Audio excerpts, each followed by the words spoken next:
my own, in the same vein. I mean, my grandmother was an Anglican all her life. She wasn't practicing towards the end, but she basically was virulently anti-Catholic, and she didn't like the fact that I was baptized Catholic. She thought the church was corrupt, and she had all these kind of views of the church.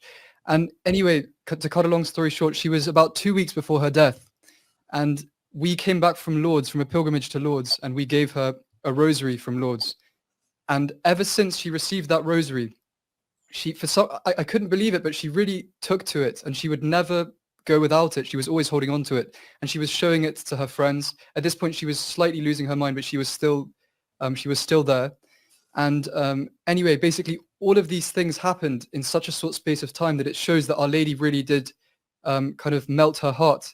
A priest who we happen to know in one of the biggest hospitals in England, who's not even the chaplain of the hospital, walked past her bed when the whole family was around.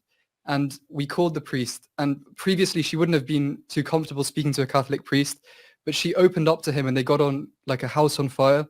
And about a week later, she received the sacraments. And then the day before she died, she was received into the church.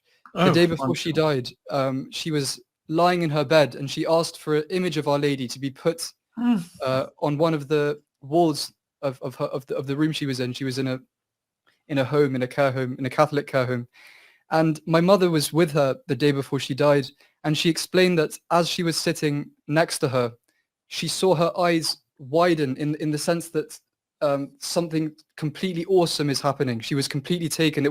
She wasn't just looking at the image, and she kept repeating very slowly, "She's so beautiful. She's so Oh. beautiful."